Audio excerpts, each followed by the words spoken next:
Let me see. I think we're good to go. We should be good to go. We live. Let me know if you guys can hear me before we get set for a little late night stream. Let me see. I think everything's okay. Yo. Let me check. Make sure everything's all set.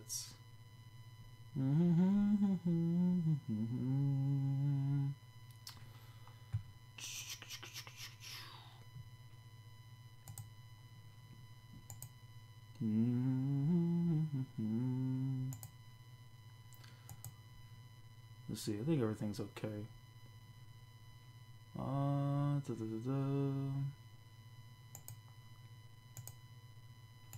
Let me see.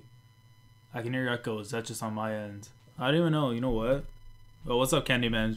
I actually don't know. Let me see. So probably the Hangout's open too. Let me close that. Let me know how it is now. Good timing just when I got home from Black Panther. What's up, Sir Bacon? But yeah, we haven't started anything yet though. You know, wait for people to come through first before we kind of get into the thick of things real quickly. So see how things are. Yeah, audio's fine. I think because I have the Hangouts set up on the side just in case anybody wants to come through from the squad. So once somebody comes in afterwards, we'll figure it out. But what's good, Zodiac, Candyman, Sir Bacon. But yeah, man, what's good, guys? So first and foremost, when it comes to this stream in general, I wasn't even planning on streaming tonight. But as soon as I got off work, and I'm just thinking to myself, you know what, man? Got a busy schedule coming up. So, you know what? I figured since I'm not going to have time to make a video and just, you know, update things on Twitter, I figured, you know, we'll just open up a stream and, you know, talk with you guys for a little bit to see what's good. But first and foremost, oh, wait, hey, my bad. I had the stream open on Discord too. Oh, no worries, man. No worries. But first and foremost, though, I want to say a big thank you to everyone for, you know, helping me get to 900 plus on the channel. We are now officially at 912, which means that we're about 88 clicks away from the next promotion. 1,000-man commander, man. Like, that's wild. Like, I never thought in a year of making videos I ever see that mark. Like, just to go from 3 digits to possibly going to 4 digits soon. Like, that's just incredible. Just absolutely phenomenal. Like, I'm really happy, like, at the fact that, like, you know, the hard work I put onto the channel and stuff, you know, making videos, doing like streams, just talking, just being myself basically. And you guys, you know, 912 people basically have come through and, you know, sat back and listened to me just ramble on about my favorite Japanese cartoons. You know what I mean? Like, so I just want to say thank you so much for, you know, the support and everything that you guys have been through with me in this last like little year that I've been on here on YouTube. So thank you, you know, so much. In regards to, you know, all that, so, you know, we're going to get to 1K at one point. I don't know when we're going to do it. We could hit it next week. We could hit it in a year. I don't know. But when we eventually do hit it, we hit it.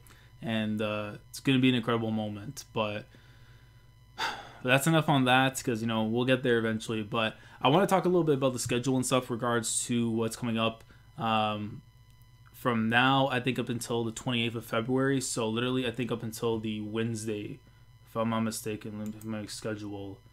Yeah, so like the Wednesday will be like the last day. But basically, like what we have so far set up right now is like Monday's gonna be Family Day. So I know you guys have like President's Day in America, so it's like a national holiday and whatever. So I'm gonna be basically like with family and everything for that day. We'll see how things go. But I may do a live reaction to Tokyo Ghoul because I haven't done a reaction from last week. So you expect to see a double LR if the chapter comes out early in the morning for Tokyo Ghoul. So that's Monday.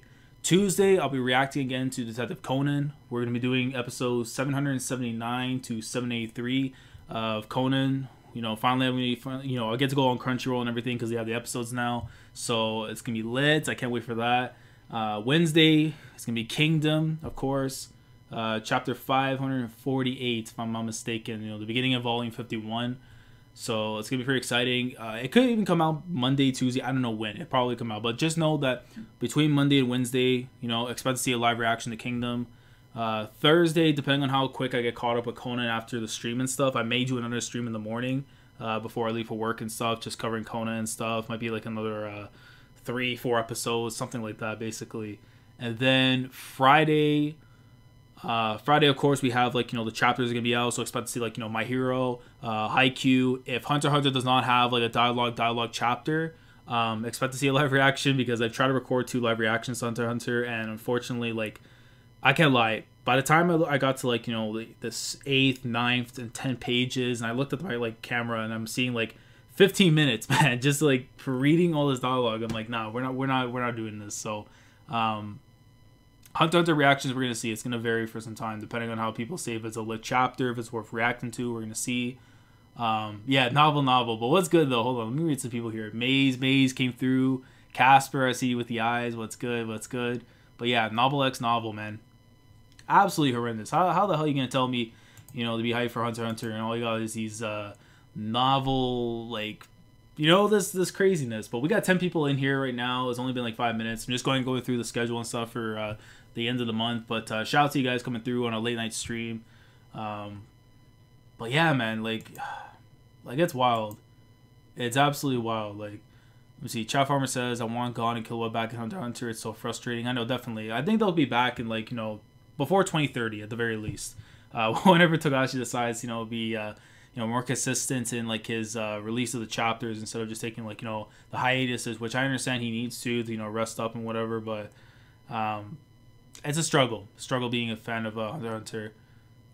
Yeah, I love it now. Yeah, I mean, there's bits I do love about it as well, but as in terms of being a content creator and covering it, you're better off just like reviewing the series instead of doing live reactions. Otherwise, you're going to be here like the entire time doing like 30-minute videos just for a reaction, which is like, a little bit absurd. But it is what it is. Yo, Vulcan, what's good, man? Man, the Marco One Piece theory stream was amazing. I haven't seen it yet, though. I'm going to check it out maybe tomorrow when I have a little bit more free time and stuff. But shout out to Dustin, man, going in with those streams. They're lit. I know season 2 he's got coming up in the summertime. And who knows, man? Who knows? Maybe once I get this promotion, I'll finally be on there. But no, shout out to Dustin, though. He's been putting in hard work. But let me see real quickly. But I'm a huge Hunter x Hunter tard, so I'll probably always love it. That's true, Sir Bacon. Well, let me see. I haven't read Hunter x Hunter since the hiatus. Yeah, I don't mind the dialogue at all. I mean, yeah, it depends. But again, as I said before, as a reactor and stuff, it's always going to be tough. I haven't read Hunter x Hunter since the hiatus before the most recent one. I mean, I would definitely say try to catch up because some really cool stuff that's going on. But unless you want to wait until after he goes back on hiatus, then I would say trying to wait until then. Dude, I really want to be at that stream, but I was watching a movie. Rip, he took it down. I think he took it down to private it, and then he's going to upload it afterwards again. But I think it's already uploaded on his channel, so definitely go check it out afterwards.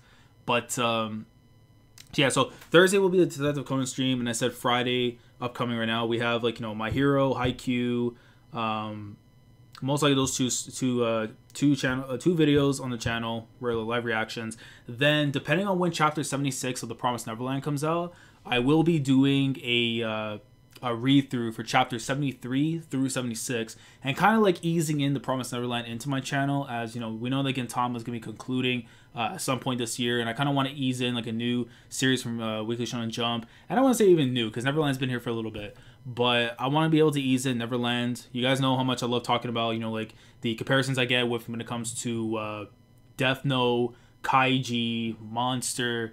And every time I listen to like the OSTs and stuff, and I'm always getting that vibe every time like I'm reading Neverland. So I want to try and do that. So I may do like live reactions to Neverland, but it's gonna be like every month. So it's gonna be like every 4 weeks, every 4 chapters, and after that I'm just gonna do a live reaction towards the end of the month or the beginning of the new month, that kind of stuff. So we'll look forward to that, man. I mean, Neverland, it's flames, man. It's flames. Well, that last read from 72, man. Oh my god, it's flames. But let me see real quickly. Yo, what's good, Yak? What's good, man? Thanks for coming through. The Fervent Psycho, I see you here as well. Let me see. We got 12 people up in here too. Chat Farmers here as well. But let me see real quick. Let me get some comments before I continue with the schedule real quick. Oh yeah, because besides also, of course, Neverland, we have the read-through. That's going to be most likely sometime in the afternoon on Friday. I would say around like 1 p.m. Eastern Standard Time, depending when the chapter comes out.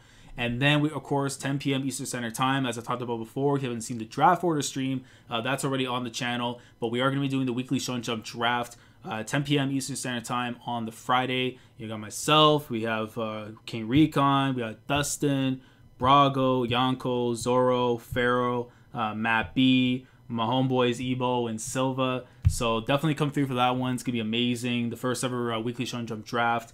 You know, we're gonna raise the bar, man. We're gonna raise that morale, get that hype going when it comes to the weekly Shonen Jump. It's gonna be lit, man. It's gonna be lit. But before I even get more into the schedule, let me just read more comments right here quickly. Because damn, chat's already moving a little bit fast. But let me see. Yeah, it's tough to catch up to due to heavy dialogue, but it's worth it. Yeah, definitely, Kenny, man. Let's see. Oh, really? Since it's a great replacement for Gotama, definitely. Yeah, definitely. It's a good replacement, honestly. Especially for the long term, it's gonna be nice too as well. Even though it's at a turning point apparently, but I don't know. I could see Neverland going. It could do good below 200 chapters and pull off a great story, but I would love to see it like go on for a little bit longer. But let me see. Yeah, the favorite I saw, my boy Laz. What's good? What's good? Casper says, "Yo, Monster is still trying to complete that." I haven't watched the episode since episode 27, but I did get those vibes and stuff for it. But I need to get back on Monster once I finish up. Once I finish up this certain series right here, man. I've waited years to be able to watch it, and we finally started, boy. That Cowboy Bebop greatness, man. Shout out to the Ballad of Fallen Angels, episode 5 or session 5, should I say? Godly episode. But yeah, let me see. Yeah, 30 chapters of Hunter x Hunter is like 80 chapters of any other manga for sure. Neverland every month will be so good. Yeah, I think that's what I'm gonna do most likely. We're gonna see how that goes. Looking forward to the Promised Neverland content. Yeah, definitely, Zodiac. I can't wait to get more content out for Neverland because I really do enjoy it. Honestly, I really do enjoy it. See, have you read Black Clover? I haven't read the recent arc that's going on in Black Clover because I have this thing where like I rather wait every time an arc finishes and then I kind of binge the arc after for Black Clover. But if you guys want to see any type of like stream and stuff, maybe like a part 1, part 2 for the current arc, because I think it's like on like I don't know how many chapters it's been since the last time I read it, because I think it's on chapter 145 or something. I could be wrong, but the last time I read Black Clover, and I'm gonna try and be careful not to like kind of dish into spoilers, but the last time I read Clover, all pretty much like Asta, they got their garbs. That's all I'm gonna say on there, because then they were about to get ready for like the next mission and stuff. They got their like robes and everything. So I forget that. I think it's like 132, 133. I could be wrong, but I'm about quite a few chapters away. So I haven't read the current arc. If you guys want to see streams and stuff, let me know for Black Clover. It might be like part 1s and 2s. Who knows? But let me see. Shoot, I don't want to lose these comments. Goddamn. Let me see. Neverland greatness is amazing manga for sure. Reading 4 chapters in succession is so satisfying, definitely. Norman's best character in Neverland. I mean, I hope he does come back, honestly. Again, like, it hurts. I don't want to say, like, he's gone officially, because, look, I don't know. I would love to see Norman come back into the story, definitely, but I don't know. We're going to have to see. But I can't wait to cover, 73 through 76, and see what's going on. The whole stuff with Minerva that they've been going into has been crazy. So I definitely want to see more information now going forward. But let me see. Cliffhangers and Promised Neverland are killer. Is like lit stream. Yo, Hassan, what's good, bro? What's good? So yeah, 4 at once is probably pretty good. I read it since the first 5 chapters, so I never really had a chance to binge it through it. Yeah, same. I read it like weekly as well, but like I figured, I'll just do this for the time being. That way I'm not kind of like overloading myself with too much content. But let me see. What are the donations finna be on? Hassan, we're gonna see, man. Well, we're not dipping into the tax luxury and all that kind of stuff. We're gonna see, man. But we'll wait until that time comes. I don't know. But especially with the monetization stuff going on with YouTube, I don't know. We'll see how that goes.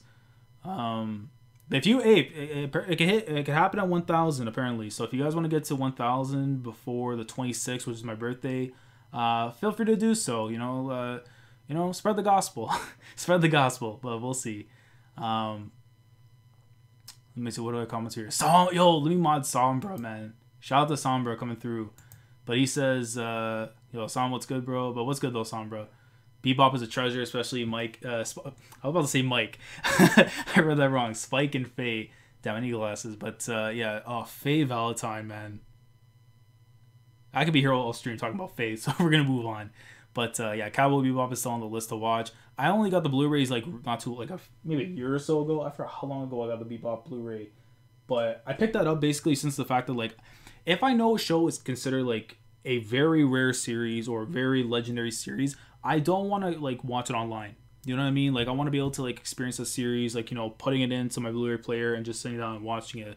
You know, so that way I have a piece of history like in my possession. That's kind of how I feel with Bebop. So got the Blu-rays. I finally said, you know, if I can't read any Conan, let me get into Bebop. And I'm like 11 episodes deep right now. It's so good. It's so good. So I can't wait. If I wasn't streaming right now, I'd be watching it basically. So, but yeah, let me get through these comments real quick before I keep forgetting. But see, this is the thing I hate, man. I'm going on these comments. But let me see where we're at. Yeah, the music in episode 5 of Bebop. Yo, dude, Greenbird is a godly OST. That's all I'll say. I know Psycho was me asking to do a strong 1,000 unit. Hey, we got to 1,000 unit, man. It was me lit. We were taking down a bunch of Yonkos and stuff. Any Haikyuu discussions coming up? I'm in the works of trying to figure out something because, again, my schedule's kind of like messed up right now at the moment. I would like to try on a Thursday because I know Critic has been the Black Manga Critic wants to be able to do like a discussion for Haikyuu. So it just kind of depends. Again, my schedule is kind of like messed up. I have Tuesdays and Fridays off. And Tuesdays I normally use for Conan and do other things. So depending on how everyone else's schedules are, if people are free, we'll try and sort something out. But I do want to be able to talk about the recent matchup in Haikyuu because 290 is a godly chapter. I don't know. It might be one of my first 3 picks though in the draft. So we're gonna see. I only got through the first 4 episodes of Bebop. I mean, that's what happened to me at one point. Like when I had the Blu-rays before, I saw the first 4 episodes, never went back. I kind of went back into it recently, and like it's just been so good. So I just think like keep pushing on because episode 5 onwards, man, it's looking good. I guess I stopped before it got good. That's kind of how the same feeling for me too as well. But let me see. Let's see. The Bungo Stray Dogs anime is amazing. Yeah, Bungo Stray Dogs. Yeah. Candyman, I have seen Bungo Stray Dogs. I'm waiting for news and stuff regarding Green Apple or Dead Apple, I think it's called, like the new movie. I think it's coming out sometime in March. So I'm definitely can't wait to see that. It's gonna be lit. But we have 17 people in. We've only been like streaming for like 17 minutes. 17, perfect number. Let me see. God damn, dude, I hate when I always keep like losing track of like comments and stuff. Now I know how like Brago and Dustin feel all the time when it comes to this stuff. But let me see. Yeah, Bungo Stray Dogs anime is amazing. Have you watched Psycho-Pass? I've never watched Psycho-Pass before, but I have seen like, you know, some of the openings and endings and like the music and stuff for it. Shout out to Link Telsai Sagire, my favorite rock band in Japan. Godly band. But as in terms of watching the show, I've never seen it yet. But I may consider it though. Yo, speaking of the Black Manga Critic earlier, what's up, bro? But see, he says, would you want to hold a Haikyuu discussion stream on your channel as the people are asking about that greatness? I don't mind. I don't mind hosting it, honestly. It just comes down to, like, you know, again, scheduling and stuff. So if I'm off on Tuesdays and stuff, and maybe in the afternoon, want to get a discussion and stuff, if people are down, if people are free, because I want to try to get it at a time zone where, like, everybody can come through. And at the same time, like, I don't have to worry about background noise and stuff. Because, again, listen, in a family, we have, like, younger brothers and they want to be able to mess around, play fighters and stuff and make noise. You got to cater to the kids. So we'll try and figure out a time or something. And stay tuned. We will be getting a Haikyuu discussion without question on this channel. There's no doubt. But let me see. You should just catch up to Neverland. Nah. We doing streams, man. We doing stream. I just can't right now. I would love to catch up like right now at this moment, but I want to wait for the streams. That way, it's like every month and stuff. And that's a good way to add content to the channel without having to feel like, you know, you're rushing yourself, and then eventually you're gonna be burnt out. That's one thing I'm scared of with YouTube. Still, is like, you know, getting the feeling of burning out and not wanting to make content. So yeah, so that's a format basically what we're gonna do. But yo, we got 22 people up in here now. We haven't even hit the 20-minute mark yet. Go like the stream, guys. See, Haikyuu, Haifu, Ace, Sombra. We're gonna get you in that stream as well. Anyone who's a Haikyuu fan, reactor, reviewer, we're gonna get you in the stream. I know that much. But let's Let's see, yo, finally Nekoma is coming. You know what blew my mind? I'm not gonna say too much into Haikyuu right now because I know some people don't want to be spoiled, but I still am like mind blown at the idea that the best match in the series took place in the 16th round. I thought for the longest time, I don't know why, that we were in the quarters. We're in the round of 16. And the next match we have possibly coming up right now might be the best one in the entire series. Like, just from an emotional standpoint. Like, I can't wait. It's going to be so goats. But, oh my god, let me see. Let's see what's good. The Battle of Trash Heap. Oh, it's going to be godly critic. I cannot wait, man. I can't wait. That match is going to be legendary. Chilling, feeling better so I can react to manga again. Hey, definitely, man. It's always good to, like, you know, kind of get yourself, like, you know, composed. Pretty much give yourself some free time, you know, enjoy yourself, you know, do things, you know, not regarding channels or, like, you know, videos, and then come back afterwards and, you know, start balling out afterwards. I kind of felt like that too on Friday. Like, I wanted to make content on Saturday, but I'm just like, you know what, man, just let me, like, kind of get a day off, relax my mind, focus in on work and stuff, and then come on here afterwards and just talk with you guys after. But let me see. The whole matchup was godly for sure. Candyman, hey, you said you wanted to be part of the discussions too, so I'll definitely jot your name down when we get that discussion going. Let me see. This last chapter had made me crazy happy. Hinata shutting down the enemy minus tempo quick attack was great. Someone, bro, you already know, man. You already know all the greatness. And Hassan, I see your comment. Last boy, do you think Hinata's getting a call up? If you guys have been watching my videos when it comes to Haikyuu,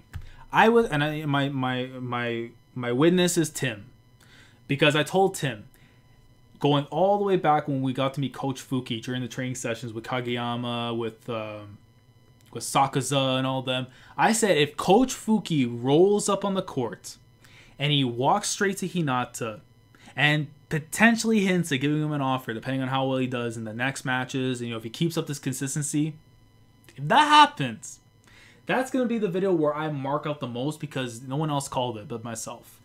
So, yeah. I don't think he's going to get the call now.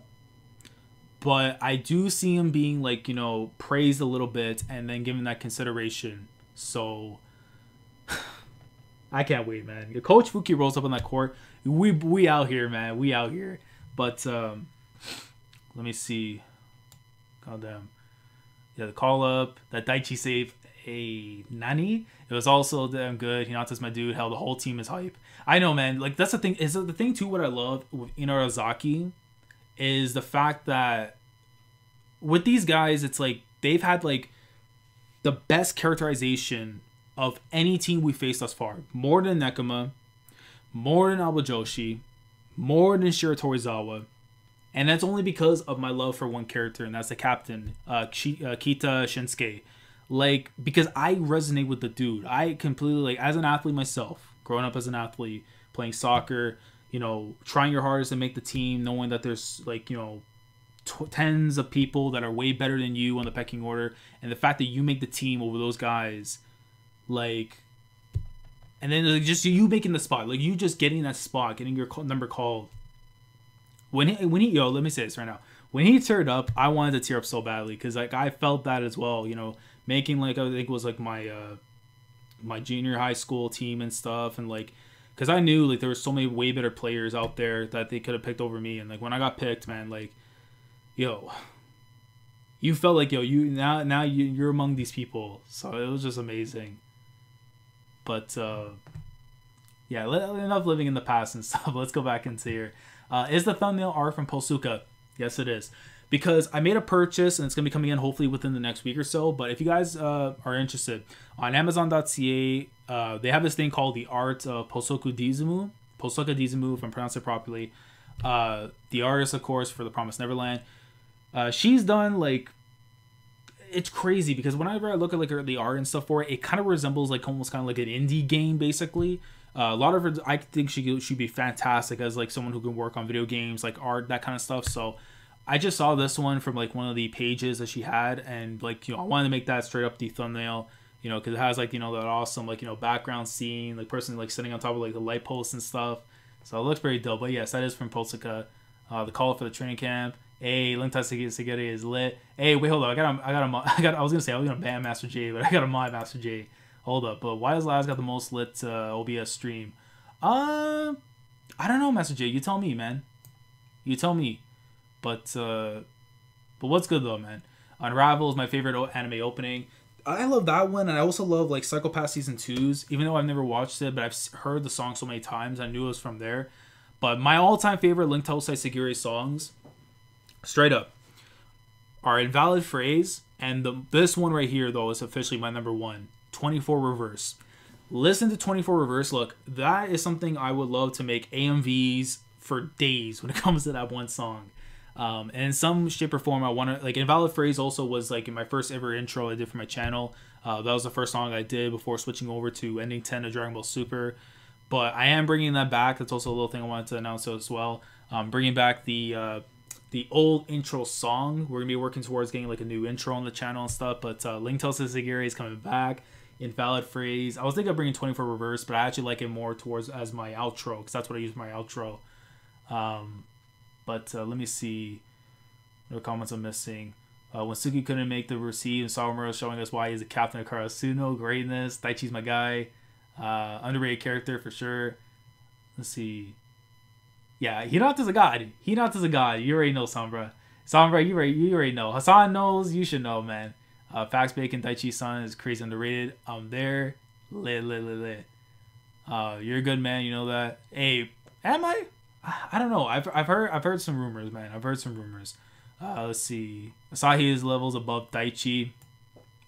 Azumane he's a monster. I'll tell you that much. Making Jolly Rogers for you guys. Yo, Vulcan.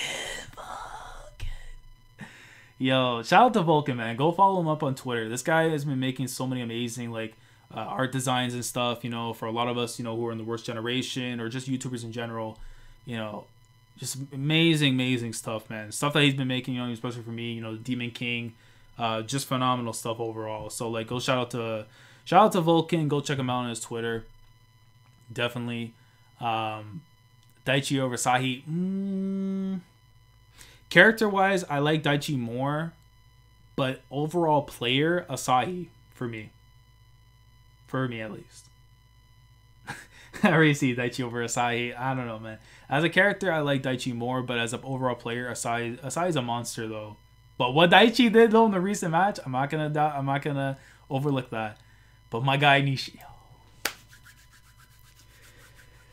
This is why I like Critic, man. But my guy, Nishinoya, bro. Nishinoya, dude. When we got that flashback, and then what he said to Kinoshita, you know, with the fist, I was like, bruh, this is too hype. And just seeing, like, Kinoshita's reaction is like, you know what? Don't worry, you'll be there one day. It's just, like, such a beautiful feeling, honestly. But, wait, hold on. We got a spider. A spider just joined. Did a spider just join?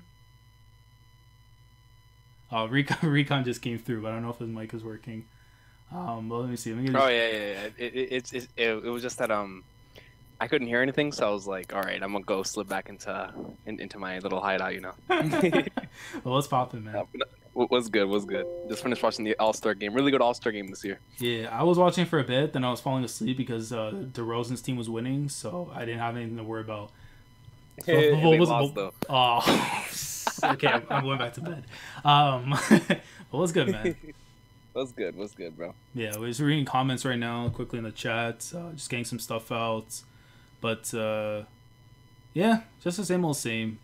You know, let me see, we've got some comments. But yeah, talking about, like, the Haikyuu greatness, man, because I'm just telling you right now, 290, the reason Chapter Haikyuu might get drafted, I don't know. It might actually get drafted. Oh, it might. I don't know if it'll That's how goaty it was? It might go first overall. I don't know. Oh, not man. First overall, bro. You're a troll. You'll be insane if you draft the IQ badge. Shit, don't worry. I'm taking 519. Well, if you do, just know that I'll have my replacement ready by Wednesday. All good. But it'll probably be Mac with like a Vince Carter jersey on. I was dying, bro. What's his name? The guy from Utah that had it. Was it not Donovan Mitchell? Was it? It was yeah. It was Donovan Mitchell. Yeah. I was dying, bro. This guy put the jersey on and everything, and I'm just like, yo, man. There's two things in this world that I value that have clout: Stone Cold's vest and flipping the Vince Carter jersey. That's factual. That's factual. Yo, mad amounts of clout right there. yeah, it's so crazy. I had to go to eBay, man, just to check if they're still selling. But let me see. What other comments we have here? Let me see. Yeah, Nishinoya is the GOAT. Oh my god, I'm missing so many. Nishinoya is a GOAT. He is, man. But like, if you have to answer like anything Haikyuu related, manga split, just let me know and I'll take off my headset and then like write down in the chat when I come back. yeah, no worries. But Yeah. let me see.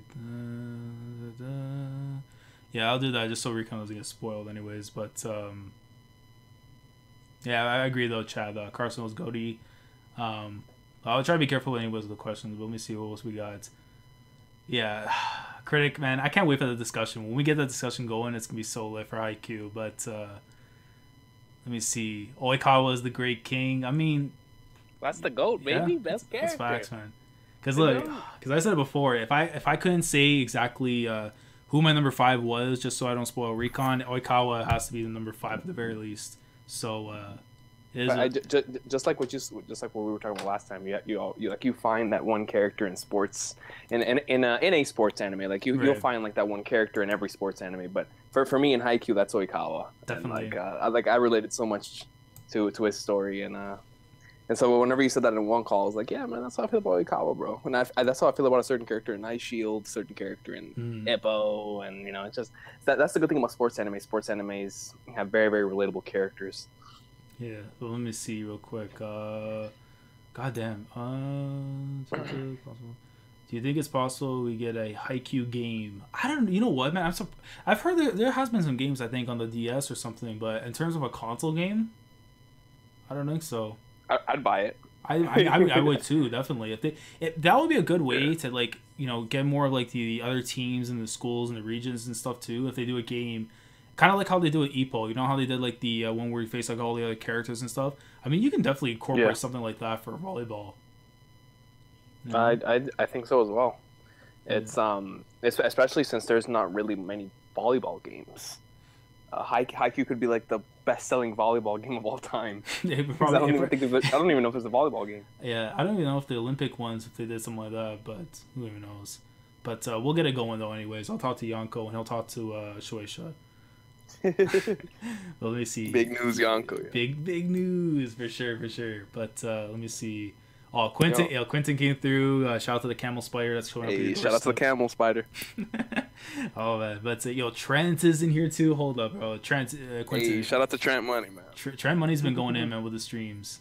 But cause I almost got spoiled on Neverland. I saw that he was streaming, and I'm like, okay, I gotta back out. I feel you. Yeah. I've had to do that for My Hero Academia quite a couple times. Yeah, definitely. And thank God I've managed to avoid all spoilers. Thank the heavens. Yeah, but Quentin and Trent, if you guys want in with us on the stream and stuff, just hit me up on Twitter and I'll just a link. Same thing to a critic. If you're still awake and everything, I'll send the link over. But let me see.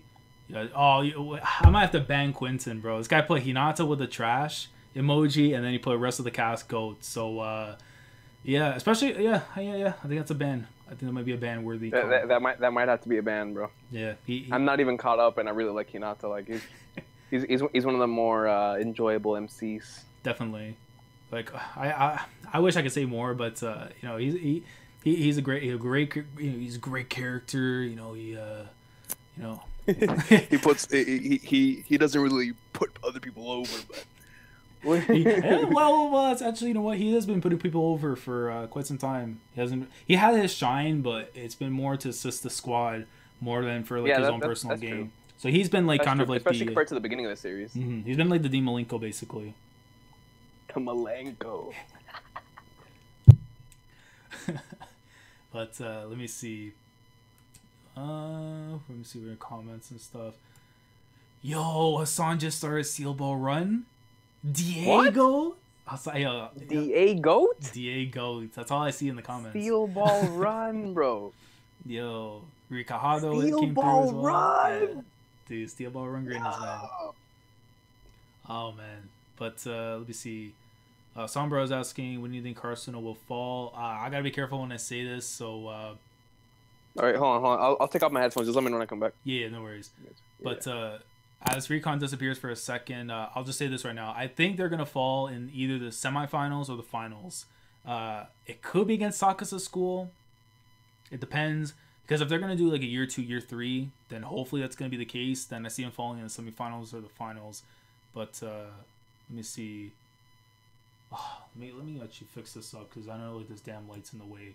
But let me get these Haikyuu comments real quick before Recon comes back. But yeah, in the finals will be lit. If they end up going down, maybe the Sakusa school or Kiryu. I have to go back and see, the brackets and stuff, who's facing who. Goddamn these comments. But Lonzo Ball's trash. Don't bring that man's name here. Don't bring that man's name here, anyways. Yo, big dog, what's good? It says Recon, Laz, you got a small animation of Luffy versus Katakuri in the opening. She was hype. I haven't seen it yet though, big dog. I'm gonna check it out afterwards, definitely. Yo, a Lamar sighting. Wait, is that the top one Australian man in the chat? In the chat? Hey Quentin, I don't know, man. Lamar has the panels, bro. Just for that, I gotta mod him. I might have to mod Lamar. I don't know. Yeah, Lamar comes in with the panels, bro. I respect him. He's like the Australian Theory. So shout out to him, man. He comes through, and it's not even just for One Piece, for other series as well. But what's good though? After I've been to Haikyuu, I was searching high and low for a volleyball game, couldn't find any. You know what? I've been trying to like go and find like streams and stuff where they actually show off volleyball. So let me see. Hopefully not too many comments up for Haikyuu, because I don't want to spoil Recon too much.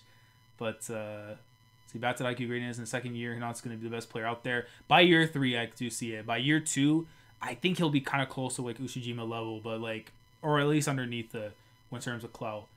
Let me see, Sator. Yo, where the hell's my comments? No. Hold on. Goddamn, there we go. Let me see. Satori Sendo might be the best Haikyuu character. Hey,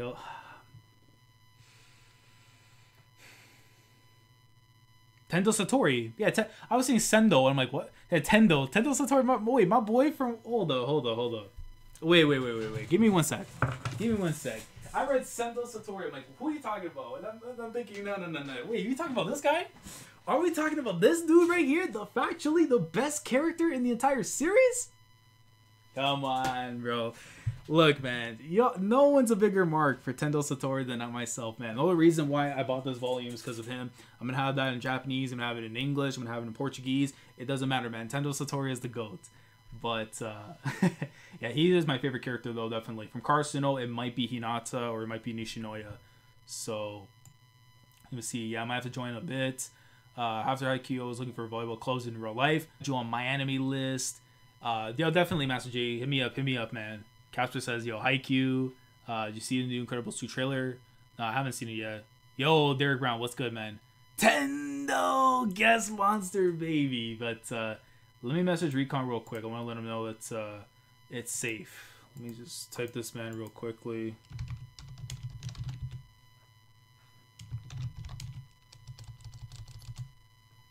There you go. Yo. This guy's a troll. Yeah, no more camel spiders. Nah, but we good. Let's get this man. All right. You know what I'm scared? You know what I'm scared of, bro? Every time I have to look at my email twice, just in case I get something from Quentin, and he tells me, he's gonna send me some kind of like Amazon shipping, and every time, I'm telling you, yeah, never put your address out there, bro. Definitely. Yeah. But let me see. Let me send the link over to Quentin if he's still up. I think Hassan wants to come through as well. So let me see. Hey. Where the homies at? Where's the homie? Let's see. Get these guys hey yo, but shout out to the draft this Friday, man. That should be a lot of fun. Yeah, I know, man. Shit. Hey, I'm still doing my what you call it? I'm still doing my like the big board, as Ebo would say. Yeah. But it's looking crazy, man. Look, when he's talking about Dragon Ball, I have like 7 to 8 chapters of Dragon Ball that I can see somehow being in this draft. At least one of them. Like that's how I feel about One Piece and flipping Bleach. Well, not really Bleach. Bleach, I know which one I want to take, but like you said, One Piece, Dragon Ball, There's Gintama. I'm gonna pick one of my top three. There's not enough people on that call that know Gintama. They're not gonna take my Gintama chapters. Yeah, definitely. But when it comes to One Piece, I have like a lot of backups. A lot of backups. Let me see. But yeah, I mean, like, there's a lot of stuff too, though. But Dragon Ball, man, yeah, you're right. There's a lot of good chapters, bro. Yeah, that's gonna be a hard one. I mean, I'm gonna see if I can try and get Slam Dunk done this week because I couldn't read Conan because I'm gonna be doing a stream on Tuesday, so I decided to start watching Bebop. You're watching Bebop? Yeah, we. Good man, bro. What episode are you on? Well, we're 11 sessions in actually, so. Yo. So you watched the legendary episode 5, bro? Yeah, yo, shout out to a ballad of Fallen Angels, dude. Listen, Facts. Recon, you know how sick I was, bro? I watched that episode 5 times before I went to episode 6. Good man. Like, good man. I was just like, bro. As like, you should. My heart hurt so much, bro, when it went to the flashback. Dude. Oh, but you know what killed me inside, and I won't say too much because of spoilers, in case for some people, but you know the moment when he goes back to back with Vicious? Bro, because what hurt me inside, dude, it's like they used to be friends, bro. What happened? Yeah. What happened to these two? Like, and you know what it is, man? I don't know why, but I've noticed this, of course, when it comes to Cowboy Bebop. It's like every episode is like very episodic and stuff, and then I'm thinking to myself, like, just from episode 5 alone, I don't know why, but I got in the creative mood to start writing. Yeah, you know what I mean? Like, you want to start writing your own stories and shit. Like, just like, absolutely, that's the wonderful thing about storytelling, bro. Bebop to me, like I've said this a lot of times. Bebop for me is one of the most inspirational, like especially for me that I write episodic type of things. Bebop for me is like Futurama levels of inspiration. It's such a fantastic story because it feels like every single episode is its own short film. It's fantastic. You're about to reach some really, really good stuff though, bro. You said you're on 11, right? Yeah. So I'm on the. Hold up. Let me open this Blu-ray up real quick. So I finished Toys in the Attic. So I'm about to start Jupiter's Jazz parts 1 and 2. Jupiter Jazz. That's an awesome title. Yeah. I love that one. And there's gonna be an episode. Nothing. I'm not gonna spoil anything from the episode. I'm just gonna say the title of the episode. There's an episode title called Black Dog Serenade. I've always loved that name. Yes, that's that name 16. is so sick to me, dude. That's a beast name. Yeah. But let me see. What's going on, guys? Yo, Trent. Yo, what's up, Trent, bro? What's good, Hassan? What's good, everybody? What's up, Hassan, bro? Let me see. What's good, King? Let me see if I can show the people on the thing or ones here. No, wait, that's the wrong one. No, it shows the wrong one. What the fuck? Hold up. Oh, there you go. Perfect. So yeah, you guys can see afterwards like who's jumping in the call and stuff after. But what's good though, Trent, Hassan? What's popping? That's good, bro. Good. I mean, not much, man. Chilling. Same thing too, man. I mean, I just kind of talked about the schedule and stuff for this month. We got so many things coming up, you know, like pretty much until like, yeah, man. But anything you guys want to talk about and stuff that's, you know. What you got cooking, man? I was at work for, I guess, probably for the beginning. I kind of hopped in just a few minutes ago. Yeah, so basically, like, I'm going to be doing, like, a Detective Conan stream coming up on Tuesday for the anime, like, sometime in the morning. Of course, we got, like, Kingdom and stuff coming out during, I think, Wednesday, so we got that going on. I can't wait. It could come out earlier, but just expect a video from me. The second it comes out, I'll just skip work, and, you know, we'll praise Hara, as I should. Yeah, we're gonna have to brace after that. Because you remember, because I was remembering the end of bio, I was remembering the 499, and I'm just like, listen, man, you better wax this dude like the Ultimate Warrior to Triple H. Like, legit, bro. I love heels. I love villainous characters, but there's certain dudes that I really want to see like get punched or get wrecked, yo. And this is one of those dudes now, bro. Yeah. He said like the one things that I don't want people saying about Shin, bro. Like, yeah, and he don't actually have like, a lot of fans. Yeah. And I just want to see his fans getting wrecked now. Because I'm a Shin fan, bro. Yeah. I feel it, man. Shin's our MC, bro. That's the MC, man. Let me see. My boy Shin. Yeah, like so we got. Shout out to the Glaive battle though, yo. That chapter title was so awesome. What was it called? Glaive's Lament. Like that's such an awesome title name, man. I gotta catch up on that Kingdom, man. Yeah, Kingdom's been fire right now, and I think like especially where it's gonna be going at this year, it's probably gonna be the best stuff we're gonna see like in a long time. Like in terms of like consistency of like epicness is gonna keep on going and going and going. Yeah, that's what's I gonna be agree. basically for 2018. Agreed. It's like the stuff that I want to see the most is I haven't even seen yet. That's how spooked I am because I want to see what's going on the other side with the monster tribes. So that's gonna be fire! I can't wait. It's gonna be, man. But yeah, we got 22 people still up in here though. Like the stream, guys, if you're enjoying it. We're probably gonna be streaming, I think, a little past 12 or so, and see who else can come through. Sombra, check your DMs. I sent something to you, Quentin. If camel spiders and elephants aren't invading, Lamar's my witness, so we'll see. But let me see. Yo, lads, can you ask Recon if he's ever watched Saint Seiya? It's very underrated. It's a classic in Latin America. I have watched Saint Seiya. I just it's not something I like consistently watched, but I've definitely seen the bits and pieces. I watched one whole series with my friend. I think it was Omega. It was the one that came out in like 2012 or something like that. Right. I watched that one, and I watched bits and pieces from the original because I saw that it inspired Bleach, so I wanted to see what inspired Bleach. But like aside from the Gintama parodies, I find that series to be very, very enjoyable. I really like that one Omega season that I watched. I should sit down and watch the whole thing one day or read it or whatever. Definitely. But yo, what's good, Sombra? Oh, what's good, bro? Thank you for having me, man. No problem, man. Yeah, Hey, what's listen, good? we got a Haikyuu, we got another Haikyuu fan in here, man. Listen, like we gotta put respect on Fudodate, you know. Hey man, when we gonna get another season as far as anime goes? I'm gonna say 2019. I'll shoot for that. I'm gonna say we're gonna get an announcement at the end of this year and get it next year. Yeah. I hope.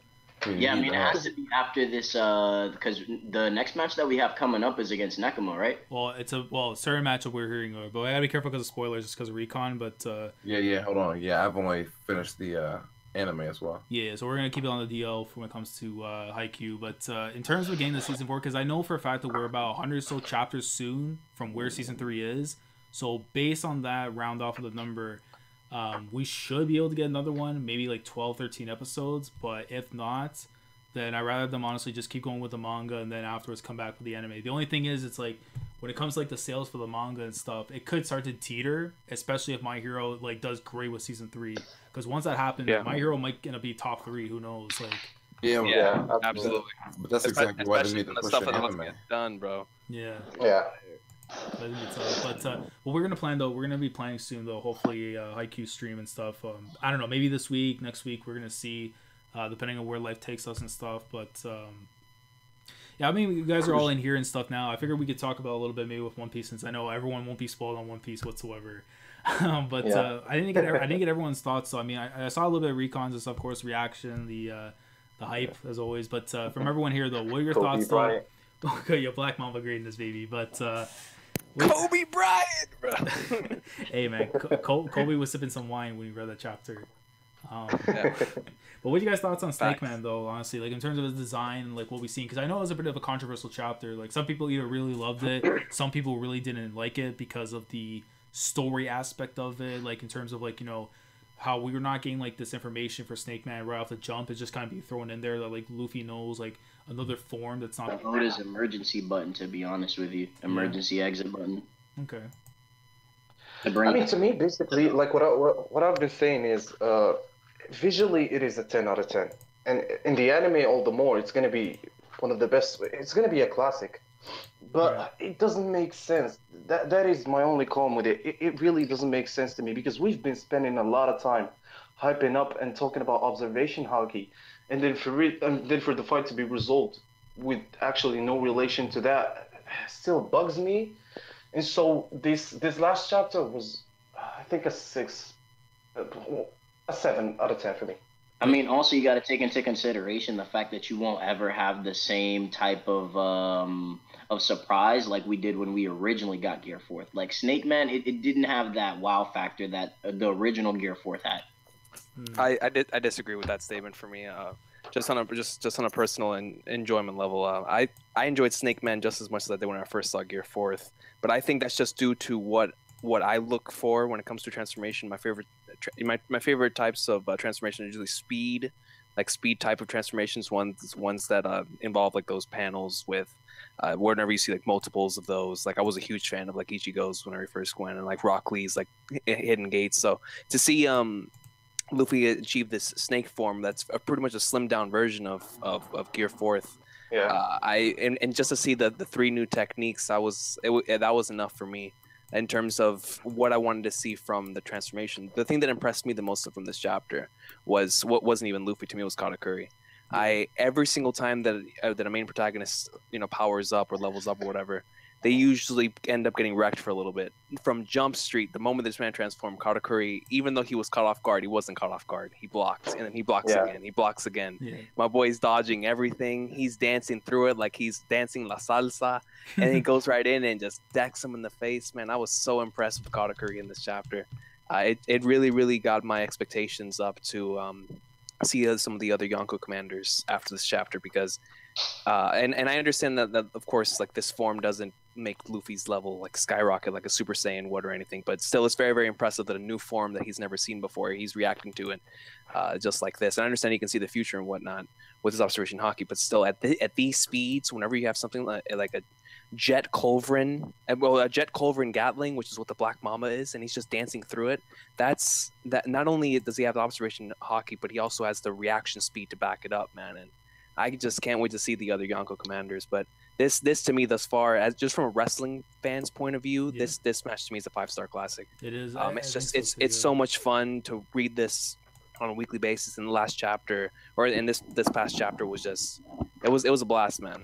It truly was a blast, because we haven't had a fight like this in quite some time, and to have like this New Japan, All Japan-esque type of strong style match with 2 men just brawling it out. It just it's awesome, man, because Oda doesn't really, I mean, we had a really awesome fight with Luffy versus Doflamingo, but there was a lot of powers in this one's mainly been straight hands, and it's always nice to go back to the martial arts. So that's why I really like this last chapter. The panel choreography was out of this world. Oda was on his A game when it came to the perspective angles. So that was my thoughts on the chapter. But I was gonna say, because like I guess in this context, right, because this is the thing I kind of was bringing up to Dustin and stuff, and I guess want to get your thoughts on it. So for everyone else here in the stream, where exactly would Oda have the time to figure out where to place the Snake Man like details? Like, how he's gonna like kind of like almost like in Hunter x Hunter, how we have like the narrator kind of explain the powers and all that stuff, or why he chose to do it now. Where would you guys have that be placed? Because that's for me like the only thing I just don't understand. It's like, where would Oda find the time to put Snake Man in before, so it doesn't feel like he's just like an asshole in that context, I think that Oda treats his viewers as like as smart individuals, like whenever we saw Tank Man, I'm pretty sure that we all automatically assumed he had more forms other than Bounce Man. Yeah. So, but I do see where you're coming from when it comes to just Snake Man, just in general, to the form in of itself. But I don't know. I feel like with Gear Fourth and the way that it is with these different forms, I think it allows him more leeway in order to do stuff like this. Like, I wouldn't be surprised if he does another thing like Tank Man, to where he just, without even building it up, he just reveals another form right off the bat, like just in a random battle. I think that's what those 2 years really does to help Oda in terms of having these little situations of including these forms, because we don't know what he learned in these 2 years. So, and we don't know the repercussions that Snake Man's gonna have on his body. It could have something worse than what G4 does. So, I don't think so, honestly, but I do think that Snake Man does make sense, though. I mean, it could just be a form that he practiced while he was training there with the animals, and he just never perfected it, and this is just when he decided to bring it out. Okay, yeah, I dig that. I dig that. See, I have no problems with Snake Man, actually. I liked it, but yeah, I enjoyed that part of it.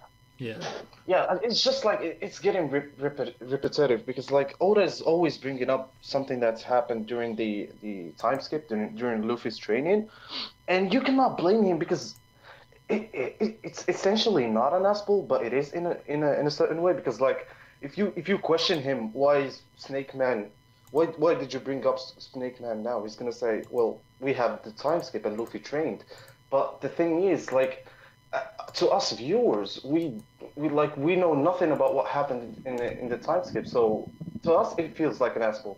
But in Retroverse, it is not, because Luffy actually trained, and Oda can tap into that argument of exactly time skip. Yeah, exactly. Mm-hmm. He gave himself the leeway to do a lot of stuff with not even just Luffy, with the rest of the Straw Hats. Yeah. When it comes to this 2-year time skip thing, which is what I'm really excited for, because like those first 6 pages of the last chapter with him being with Rayleigh, that's what I want. I want a whole chapter of that personally. Yeah. Just him and Rayleigh chilling, man. And even then too, like even like the explanations to like hockey and the forms and stuff, if it was just be explained through like the flashbacks of Rayleigh, I would have no problem whatsoever with it, because like who else better to explain it than like the guy that actually trained Luffy for 2 years, you know? Like, yeah. For me, the chapter was mediocre. Mm-hmm. I wished. I mean, just because it was. So to me, I felt like it was like. I felt like it was just a mediocre of a battle chapter. I don't see where. I don't see really Snake Man's. I don't really see Snake Man's place here. You know what I'm saying? Mm-hmm. As far as the speed, we already knew. We know that he was already faster, even as the original Bound Man that we saw. You know what I'm saying? Yeah. Because he bum rushed Luffy right off the bat. Like if all we're doing is basically a Jet Python or Jet Culverin or whatever, like what is the need for it's not only just having like the speed, it's also having the unpredictability factor. With Culverin, you can't really tell where the attacks are coming from, which is why he's using it against an opponent like Katakuri. Because even though he can tell the future, he can still land some attacks. Because that's why I found that Black Mama to be so impressive. The fact that Katakuri was able to dodge that, because all those unpredictable attacks coming at the speed of a jet Gatling is absolutely insane. Right, but what I'm saying is, why can't he do that in base, just like hockey form? Why can't he hockey an arm up and do what he was doing? Like, what do you mean? As far as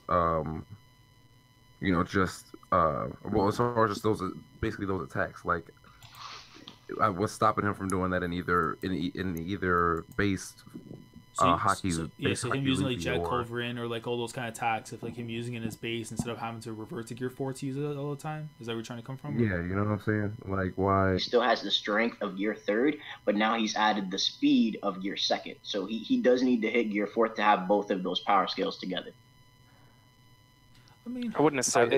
Yeah, go ahead, bro. No, go ahead, bro. I was gonna say, I don't know if that's necessarily true, just because I thought that maybe at most Bound Man captured the abilities of Gear 3rd just because of how large he can make it, or he can make it like his punches or whatever. But as far as its like blended abilities, I don't see what Gear 3rd has to do with this Snake Man. You know what I'm saying? No, I'm saying that's why he has to go Gear 4th to be in Snake Man. Are you asking why he can't do that? Because there's other aspects to Gear 4th Snake Man that we may not be considering. Right.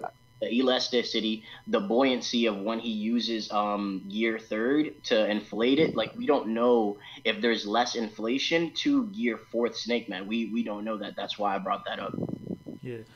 Derek Brown was saying real quick in the chat. He says, so right now I have the surprise. One of the time skip flashback is, what will Luffy do against the people who have seen a little bit into the future? So like, I don't know. I could understand completely where you guys are coming from and stuff, but it's like, for me, it's like, I wouldn't see, like, if he's using Snake Man now, let's say if he used Snake Man like in the beginning of the fight, because I know that's something that some people were saying too. You know, let's say we'll use it during the beginning of the fight and everything, but again, this is something where Luffy, like, you know, he has good like stamina, like his durability in his base form is way better now compared to like even the time against Doflamingo, definitely. But like, if you were to use your best move and then you end up like knocked back and the wind taken out of you and you start losing your hockey and stamina afterwards, it's gonna take time to get back into the axe that he's using. He figures now is the best time to actually use it. For then, it's kind of like he was still kind of like studying and understanding him, you know. Yeah. We also don't know if Snake Man would even connect if Luffy didn't have observation, or if Yeah. So I think Snake Man makes sense. It just wasn't done as well as it could have been. I mean, I think we left off at what it seems to be that both of them are going to be knocked out. You know what I'm saying? I wouldn't. I see. I agree with that. I think that it is going to be resolved. The thing that I was saying was if let's just say that they decide to go. Oh well, I don't want to give any Ippo spoilers, but Well, let's just say that one decides to just like you said, Oda gives the appearance that both of them have been knocked out, but in actuality, like Katakuri does like one of two things: either he like stays up and instead of falling on his back, he stays unconscious, but standing up on his feet, just showing how much of a beast he is. That instead of like falling on his back, he'd rather stand like up. That would be hype. Situation. Yeah. That would be hype. And so like Katakuri stays like that. Luffy takes him out of the mirror world or whatever, or he could fulfill his promise and actually like knock him out to the point to where he falls on his back, and then Luffy takes him out that way. Regardless, I think Luffy's gonna win. But it's gonna be one of those two things. When it comes to both of them, when it comes to the fight ending, I do think this is gonna be the end. Now I want to ask you guys this though: what do you guys think King Cobra is? Is it like a new version of his bazooka? Is it a new version of his King Kong gun? Because it looks like it's a bazooka, but I only see one hand. Yeah. So what do you guys think the King Cobra? I think it's a combination of the King Kong gun and the snake shot he used on Hody. I think it's a combination of those two things, and that's what we're gonna see from that. Yeah. Interesting. Because Here, I was gonna say, because even then too, because I was kind of pointing out a lot of the streams and stuff, but like if you know how Luffy has like the right arm coming in, it kind of like balances off and it's kind of on the come around and stuff, right? He still has that left hand that's tucked in, and we haven't even seen the left hand. So like my prediction is like if he's gonna come in with the right, is what Katakuri is expecting, and again his hockey could be still low to the point where he's gonna be focusing the entire time on that right hand. If he's not focusing on the left, and Luffy has like a Kong punch like getting ready built up and stuff. And I said this before with Dustin, you need literally one punch to literally change the entire fight, where you could be winning 6 or 7 rounds, and that one punch that ends up rattling you afterwards changes the entire flow. So I'm thinking like if he doesn't expect that left punch and he comes in with a Kong gun like from that distance, bro, this is a close combat hit. If you take that punch directly to the head, as opposed to like how Luffy usually has been doing it from like a bit of a distance and stuff, he's going to rock him. And Katakuri on him afterwards. But that's just my take on that. Yeah, absolutely. Props out to actually Luffy, because his durability is the best we've seen in the series, and his attacks are like the most deadliest so far. Because, like, look at it this way: if Luffy didn't have all the drawbacks of Gear 4, and if he can go in Gear 4 mode for like an extended period of time, Luffy is invincible in a way. Like you see, like now, just in retrospect, in this fight. It only takes one good hit from Luffy to Katakuri to make Katakuri fall. That's what we've been saying. But if it took Katakuri multiple shots and Luffy is still standing back each time, which speaks volumes about very Luffy. impressive. Yeah, very, very impressive. Yeah. I was gonna read some comments real quick before we continue. Oh, sorry, which one were you saying? I was just gonna say, do you guys think that because I don't know if you guys saw I believe it was the 3D 2Y like special or whatever, with I can't remember. Brandy World. Yeah. Do you think that possibly, during the time that Rayleigh left and it was just Luffy training, that he also maybe learned some techniques from the Amazons? Because there was that like those scenes where it seemed to be they were close enough to be bringing him like meals and shit like that. Yeah, I was gonna say, because I talked about this before and stuff in different streams, but I said like if we factor in those 6 months without Rayleigh, and I've been saying by that time he's had the concept of Gear 4 set and like at least know how to use it, and now it's a matter of like adding different things to your arsenal with what Rayleigh's taught you. Because I think from that 6 months, it's like now it's like you kind of, it's almost like self-teaching and stuff. And I think like precisely, how was him like lying down with the animals and like his senses and stuff, like these are little things that he's picking up. And I guess like he's only going to utilize this once he's deeper into battle, because it's like you never want to play out your hand until you understand your opponent's hand and what they're about to do. It's like Yu-Gi-Oh almost. You wait until literally they have their first move done, and then if you see your cards stack up in a way where you can literally change the opposition and like lay them an attack that they're not going to expect, or it's going to work, then that's how I can see it from there. But definitely I think those 6 months Luffy's probably learned a bunch of techniques and stuff, whether it be with the animals or his own self-taught stuff that we haven't just seen yet. Because to me it would be kind of garbage if like he did all his arsenal attacks at like Dressrosa and then all it was just strengthening it during like Whole Cake Island, because honestly that wouldn't be fun. Agreed. It's always good to see like I've been like like seeing the rest of his arsenal as we go on afterwards. I feel like by the time we get to Wano though is where it should, like, we should see a majority of it, and it should strengthen as he goes into battle with all these other guys. So when he ends up beating Katakuri afterwards, again, it won't put him on the pedestal of a first commander. I say he's probably in between third or second, probably closing on second. but he's able to tussle with these guys. It's not something where like he's gonna get washed. He can stand toe to toe with these people at the very least. I don't know if he can be on the same level, but he can at least fight these dudes. You know? I agree with third, second, I guess, for sure. Yeah. Just because of, I guess now, I would have said before then that he should. I would have said, I guess, before this arc that he should at most be like 4-3. Yeah. But I can see how after this, Definitely 3-4 or 3-2. But shout out to Nami though, man, because Nami was putting in work. Dustin doesn't want to admit it. She's beyond Yonko level. But we have another spider that just joined the stream. Silva, what's good? LeBron James. LeBron? Yeah, let me kick him 1 sec. I'm joking, but Ron Gang, what's good, man? Hey, what's good, man? Chilling. Hey, Laz, bro, you should be happy because Braun chose Toronto's coach, so yeah, that's true. they took a dub. Dwayne Casey took in their dub, I know. Yes. Your thoughts on Laurie and DeRozan? You know what? They played hard. You know, they did good. They played very well. But shout out to Dwayne Casey. DeRozan had clout on the court, bro. You know, whenever like there's some players that you can tell they don't have clout. DeRozan had clout when he walked out there, bro. Yeah, exactly. Yeah, he had clout, but he did choke though. Yeah, he did. Yeah, he got a bunch of so did James Harden. James Harden was playing like garbage. Yeah. But, yeah. Yeah, Clay. I don't know, man. Clay was just too disgusting on the court.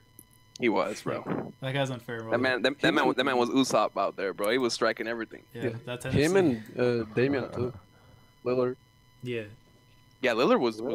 Yeah, Lillard was nice too. Curry, I was like, my boy's hustle was yeah, dope. I wasn't sure what was going on with Curry. Curry had a 3-pointer. I think it was in the third quarter or end of second quarter.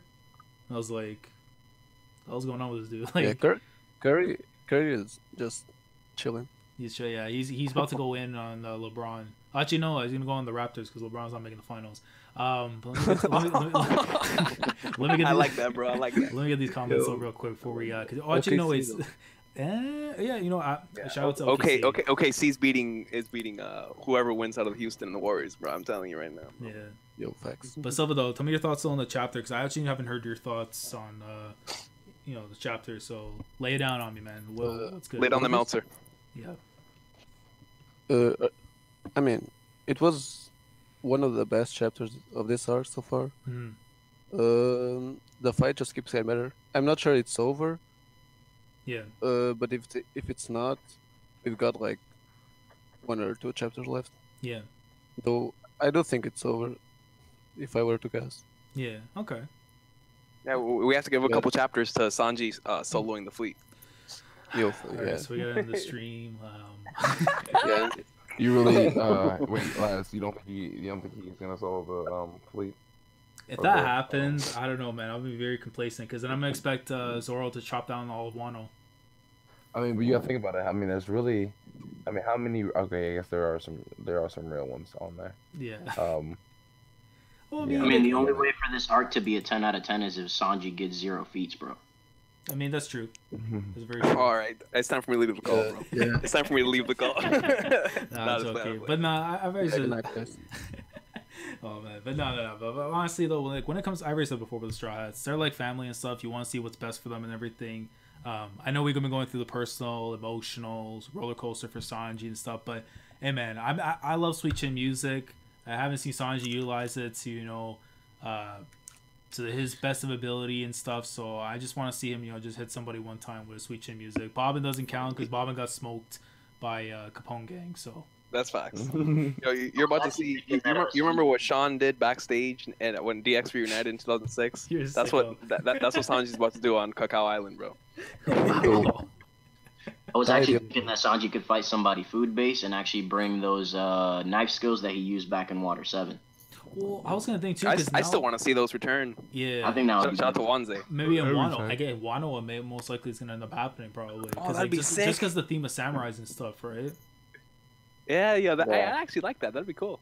Because for the same thing too, is like I can't see Sanji like using his feet against a samurai. Because even though he can probably pull it off, but I think just to fit with the theme, he's gonna pull out like a kitchen knife and just like start swinging. Yeah. But just use a combo of the two. That way, it's not a copy of Wanze fight. That's true. I mean, here and the thing is too is that he can darken the kitchen knife as well. A hockey. I mean, if he has army hockey as well. Hockey kitchen knives. Yeah. Yo, can you imagine if he makes the kitchen knives burn on fire on some? That'd be tight. That'd be flames. Keep that in mind. I don't know, man. Oda might just heard something in the maybe listen to the stream. I'll pass the word to him. So we'll reach back to Yonko afterwards, but I'll send it to Vince. I sent it to Vince. But no, I mean, I could also see Sanji fighting like Snack as well, because now we got the introduction of Snack and like his bounty and everything too. I mean, he's still a force. Let's say what, Sombra? Oh, no, I was just saying that would be the perfect fight for him. Like if Rouge can beat Snack, and if Sanji can beat Snack, then Sanji's worst generation level. Then he should be. Yeah, I think by this point he should be at the very least, regardless of how his portrayal was against like Doflamingo and stuff. But like, nope. Well, what do you mean, Trent? I don't know, man. But as long as Zoro's still top 3, it's all good. If Zoro's top 3, Sanji's number 4. I mean, as long as we know Sanji will never beat Zoro or will never be better than Zoro, then we're all good. Okay, so if we're going by wrestling terms, right? Zoro, he wins in like 2 minutes, 16 seconds, in the Zoro wins a 2 out of 3 falls match, 2-1. Yeah. As long as he wins, exactly. I'm fine with that. Yeah. It's Benoit. It's Benoit angle, bro. It's like the closest thing you could ever imagine, and then you pull out on top. That's it. Wait, so who's Benoit in this situation? Well, no. Well, like I've always said to me that Zoro has to be the stronger one of the two, just because that's what his goal is. Yeah, Sanji's goal is not even to be strong. Yeah, it's to find the all blue, and he's a cook. Sanji, I mean, Zoro's actual goal is to be the strongest swordsman. Yeah. So to me, it's like it makes logical sense that he's the stronger of the two. That's true. Yeah. Zoro trains every day. If he wasn't stronger, I mean, yeah. His teeth are probably stronger than like half the world of One Piece. That's probably true. That is probably true. Yo, he trains those teeth at every opening, bro. He honestly does. Luffy needs to train his teeth with Zoro too, man. Milk can't fix everything. That's facts. He needs to train them teeth with Zoro, bro.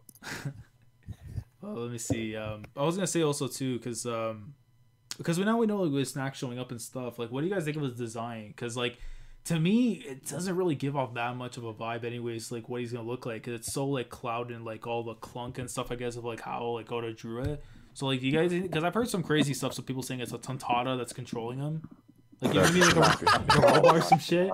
And I'm thinking, people say Tontada on everything, bro. And the thing is, it has legitimacy because we actually haven't seen it. Yeah, so he's rocking a mecha. So like, I'm just like, okay, like. Didn't people think Cracker was a Tontada too at one point?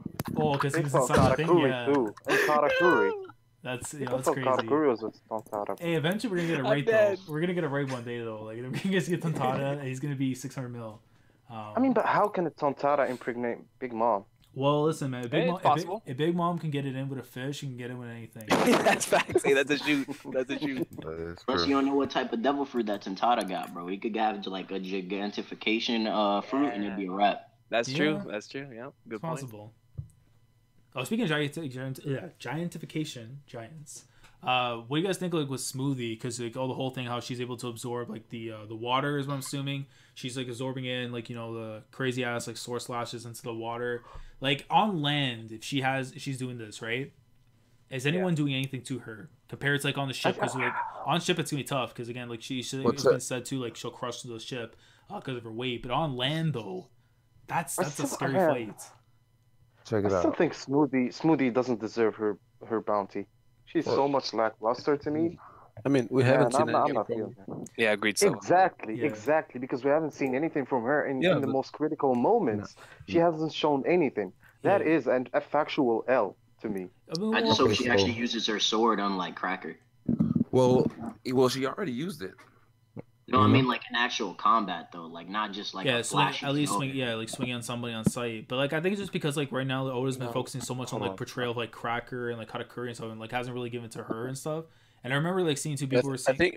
Sorry, what were you saying? Go on. No, you go ahead.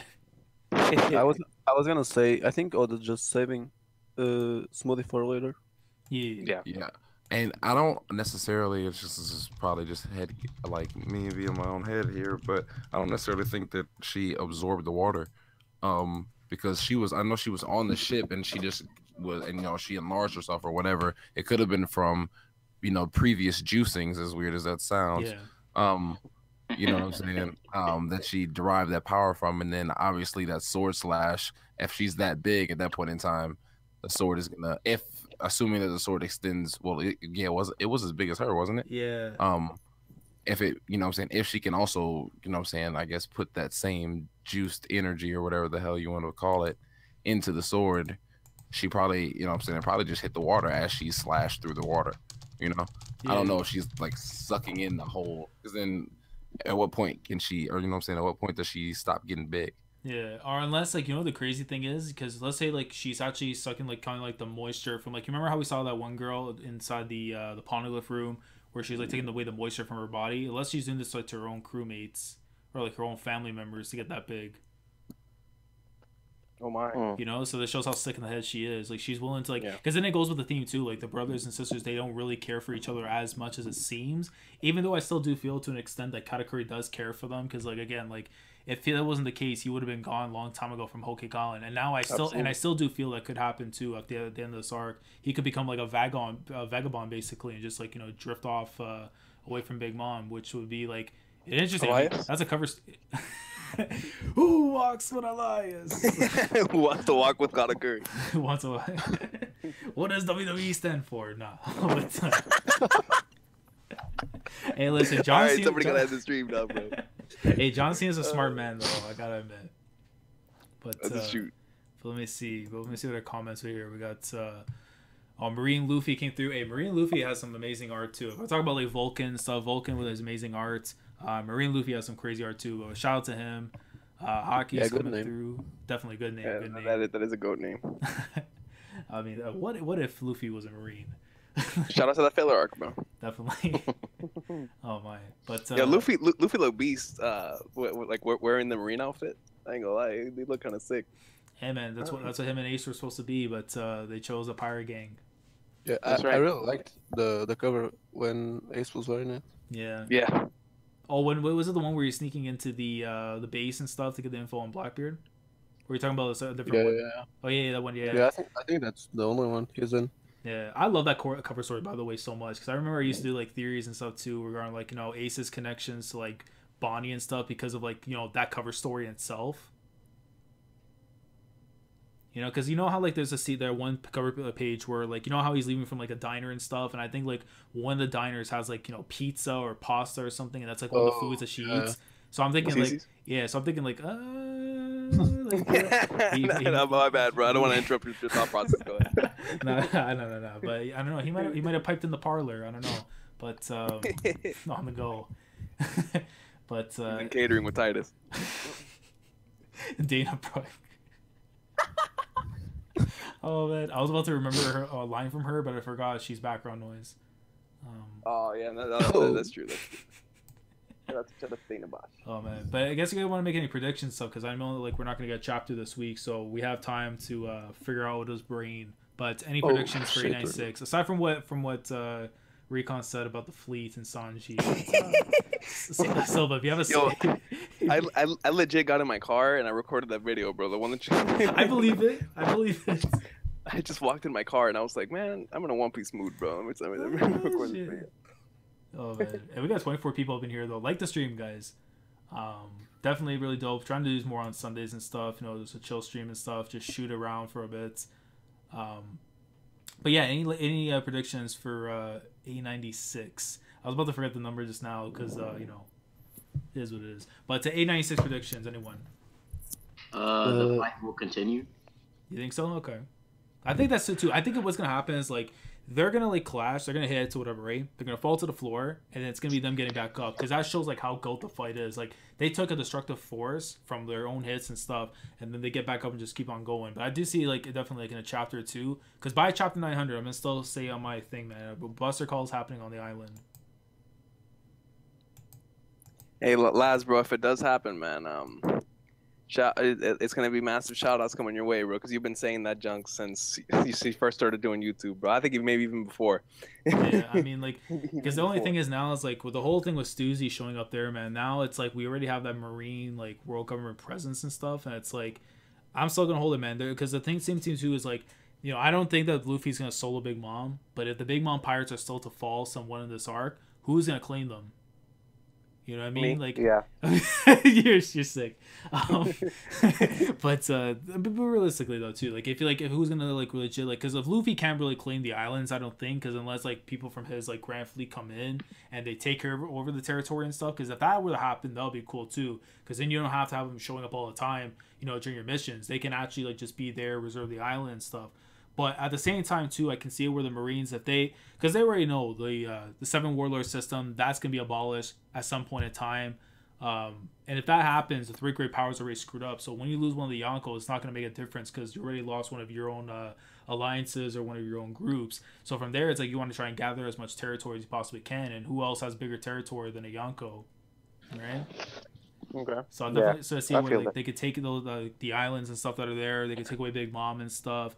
So I think it could be the case scenario, but it'll only happen, of course, if the majority of the Big Mom pirates end up falling, and if Katakuri were to fall, if the Rage Army were to fall, if the Vinsmokes go in with the clones and stuff, then all they gotta do, man, is just wait for Stussy to. Hey, listen, when Stussy pulls up that golden transponder snail, we out here, man. That's all I need, bro. Double page, bro. That damn snail. it's gonna be double page of the snail.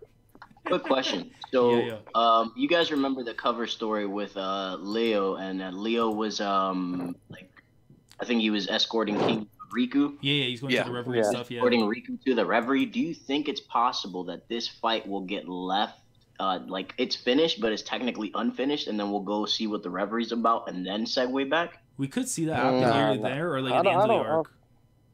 I just don't know why he would hit with Leo and Riku on a cover page. That just kind of because. Weird. I think it's building up to the Reverie itself. He's doing that because we're doing like the cover stories, and it's Leo's arc, and so it doesn't have to like correlate to the actual chapter. It's just like a bunch of cover stories. I mean, but the Reverie's pretty big to just throw it in a cover story. Yeah. I mean, everything's big. Like, sometimes we get cover stories about Roger. Sometimes we get cover stories about Poneglyph. Sometimes we get a lot of big stuff there. But opposed to everything else that we've been getting lately, like we got that whole Haruden buggy thing. We got the whole thing with Barto and Shanks. Like, we've gotten a lot of these cover stories, and I think that Leo and Riku at the Reverie, it kind of supersedes the other ones, to be honest. Yeah, I absolutely agree with you. But the only problem I have with that is that the cover arts, the cover of pics never actually correlated to the manga ever to start doing it now. That's my only problem, but I would love actually to see the Reverie because I see what you're saying. Up with this arc, I'm so tired of this arc, bro. I just need something new. You know what? We've been in this arc for almost 2 years. Yeah, I mean, you know what it is, man? I think it's just because, like, the weekly experience, like, if we were binging this arc and stuff, I think it would be a different, like, we would have a different feeling and stuff. And I think that's, again, like, my thing, too. Once this arc finishes, I'm rereading the arc as a whole, just so I can see, like, what kind of feeling I would have compared to, like, reading a weekly. Like, it's had some great moments. I think, for me, where this arc started to become, like, really good, or, like, it had captured my interest was when Capone showed up. I think that's where it went from being, like, a Disney arc to the mafiosos are up in the house. It's almost like the... Oh, help me out though, Recon. What was New Jack's group? It was New Jack and Mustafa. What was it? The gangsters? Oh yeah. When the gangsters, I don't remember their names, man. The gangsters. But when the gangsters rolled up from ECW, honestly, when the gangsters roll and the Capone stuff that came through, I'm just like now I care a bit more because like now we have this different aspect. We have another like Supernova that's in there, and like especially the recent episode too, how they handle like Capone's backstory, like it's phenomenal. Like, it may be, like, now it's, like, in the anime, I'm really enjoying how they're handling Whole Cake Island. Granted, the pacing, I mean, they're going by one chapter per, but at least it's, like, enjoyable. But, like, here it's just, like, you have him in there. He's, like, doing his own thing. They're going to be working together as an alliance. Obviously, we've seen what's happened so far. But his character, just in general, like, is just maybe, like, care about the arc more. Whenever he shows up on the page or he shows up in the chapter, like, I'm invested. Like, I want to be able to see this dude just go in. Like, when he went against Oven and he shot him from distance and stuff with that pistol, Like, I can't lie, bro. That was a godly moment. Like, Lads, bro, exactly what you just said.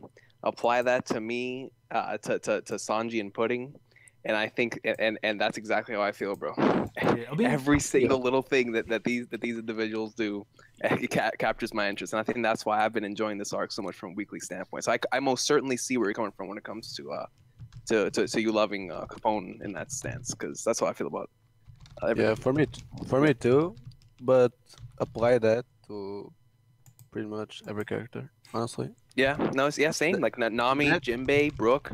That's why, like, I agree with you guys on Brook. Brook and Capone are probably the best parts of this arc for me. Brook has been impressive. Like, I didn't like Brook at first, but this arc definitely made me a Brook fanboy. Yeah, my dog Jinbei been on ham, man.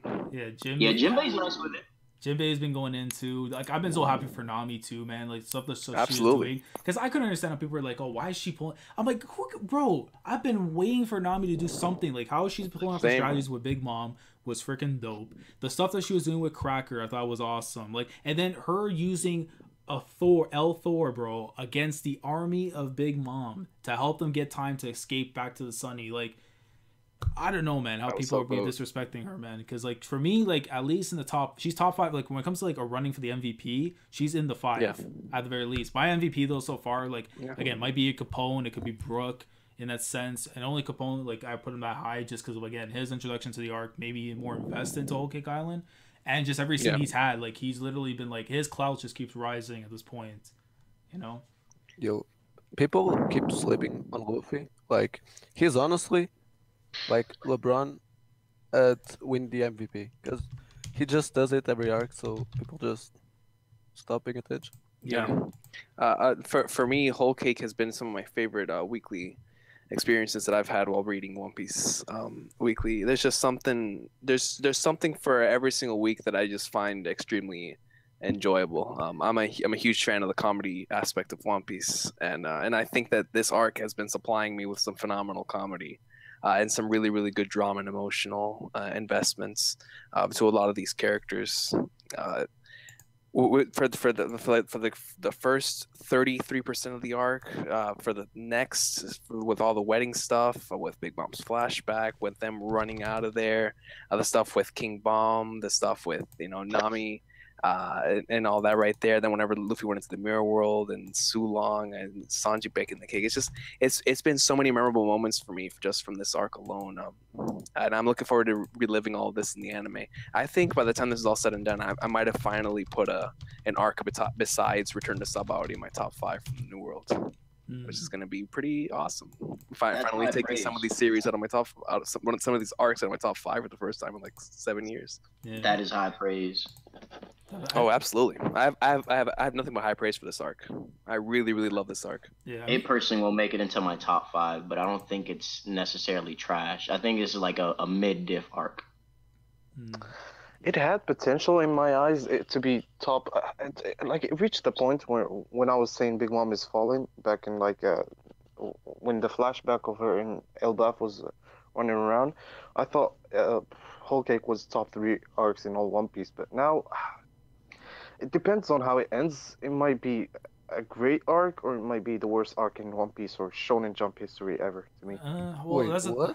I mean, it's tough to say too. Hold on. Wait, go ahead, Silva. Why do you think that? Why do I think that? What could happen that makes it the worst arc? An alliance between the Big Mom pirates and the Straw Hat pirates, and Luffy losing this fight would definitely make this arc the worst experience I've ever had in manga history. You don't have to worry about the Luffy losing the fight. No, I promise you that. He's not losing the fight. Again, if you're fighting Big Mom, I don't know. But as long as he doesn't go down to the cake, I think we're okay. I think we're out of trouble. Well, the thing is, if she falls asleep to the cake, Capone better be there to blitz her, or like something else comes in to kill her afterwards. As long as she dies, doesn't wake up afterwards, then like I'm fine with that. But as long as the cake isn't the full thing. That she dies? The Big Mom does it? We all know she's not gonna die, but at the very least, Sanji's not poisoning food, bro. At the very least, I just want her to fall from the rank of Yonko. Yeah, but remember though, the alliances and the betrayal, and we can't trust a gangster. So Well, let me just ask. I'll go ahead and carry off what Hassan just said. Why do you guys want Big Mom to fall in this arc? Just out of curiosity. Is it because of how long the arc is? It's because she is technically the weakest Yonko at this point. She is the weak link, so she has to be the first one to fall. Everything that's been set up this arc, at the beginning I didn't believe Dustin as far as Luffy beating Big Mom, but as far as Big Mom going down this arc, the more that she gets nerfed and the weaker that she gets based off of like her not having whatever food she's craving, I personally think it's because of her fruit. The more souls that she has to control, the more that food that she has to consume. So since she's starving herself because she wants one specific thing, I feel like that's weakened her up to the point where the Straw Hats could literally just finish her off. And like Laz said, it could be the Marines as well. But she has to fall at this point. She's too weak to keep going. Yeah, that's one thing. And to piggyback, but it's not as simple as that, bro. It's not as simple as a character just getting knocked out and they just they fall from the position of a Yonko. But Recon, there's something else to it, because like why are we getting all these setups for like this territorial sea slugs have been taken out, all the islands are getting wrecked out, her crew commuted mutiny, her own crewmates also fell. You gotta also factor this into the same time, because like you gotta remember too, she's calling forth all of her soldiers, all of her people into one certain place in the Cacao Island. Doesn't that seem a little suspicious to you? Like why, like having all those people all together and then something's gonna happen afterwards? Because if something happens there where Katakuri loses, like I said before, if the commanders are out and the majority of the army gets taken out, whether it be by the clones or whether it be by Sanji supposedly wiping these dudes out and whatever, right? Don't you see it to that aspect that like if her whole crew's out of commission, she's the last person there? Wouldn't that make sense that like if she falls, that's it? Yeah, basically, yeah. I agree with homies are going down in size. She can't control her homies. Her attacks don't have as much weight. The fact that Chopper guard point can block her attacks shows how weak she's gotten. She deserves to go down this arc as the weakest Yonko. Yeah, and her link to her only link actually to, what was her mama called? Mother Caramel. Yeah. Her only link to Caramel is now gone. That photo. So she only has the memories of her, and that should trigger her enough to leave Topman. Well, that's the thing too, because people have been saying if she eats that cake, she's gonna restore her power, right? And the thing is, if I'm Capone, why am I going to allow her to do that? I'm gonna try and drag her as much away possible as I can to get her away as far away from Sanji and stuff. Because here's the thing, Sanji's not there. You can't uphold a promise if the dude's not there and stuff. Whatever he wants to do at this point. If he sees an opportunity to kill her, Capone's gonna take it. No matter if she's a toothpick, and it's me in that position, I got the rifle, bro. We sniping that bitch on sight. But yeah, we have to look at the series One Piece is though, bro. Right. In terms of what he told Sanji, he told him that it was basically a promise between men. If he does do it, I think it'd be beast, because it would show Capone's like, yeah, man, I don't care, and he does something, but. I do think that he is going to keep that promise. But that's just my take on it. I actually wanted to ask y'all, continuing on the conversation that we were just having, if Big Mom, let's just say the scenario of if Big Mom falls this arc, then what happens? What happens after? Well, that's the thing, because like again, her islands are pretty much left open for anyone to take over. Like for example, if the Marines, like I've been saying, if they end up showing up, they could take that territory. I mean, some people are saying also that Blackbeard could show up and take those territories, even though I don't see a reason why if he already has like his own place. And especially like territories is not really his thing. His thing is finding the One Piece and stuff. So from there, it's like either like Luffy's gonna obtain that islands and make it his territory, and let's say he's a member from the Grand Fleet, or like whoever's gonna show up and take care of that spot. Or basically, like again, like I said, the Marines are going to end up taking possession of that island afterwards, and maybe setting up bases and stuff afterwards, and kind of like liberating it, basically. So that's the only way I can see it. Because at this point, you think they'll only capture the island, Laz? You don't think they'll take Big Mom with them? No, I'm saying they'll take her. They'll take Big Mom, but then afterwards, like who's going to operate the thing? They can still take her and then like take the island for themselves and stuff. They don't have to just be like you can have only one or the other. They can take both. Yeah, I agree with that. Like we saw what happened with Doflamingo. Like we saw what happened with Doflamingo. Doflamingo lost. He got taken away to Impel Down. Who owns Dressrosa now? It's freaking King Riku. But it's now because now he has still the association to the world government and everything, right? I mean, yeah, I agree. I mean, honestly, if Big Mom falls, that'll be like one of the best things that's happened to the story, and that would make this arc a 10 out of 10. The question is how she falls. I'm not sure, man. I'm not really on board. I mean, if it does happen, I just think that Laz did a pretty good job of explaining of how and how it would happen, like with the inclusion of Stussy, and if there is a Buster call, then possibly. But I don't know. I don't see Big Mom falling this arc.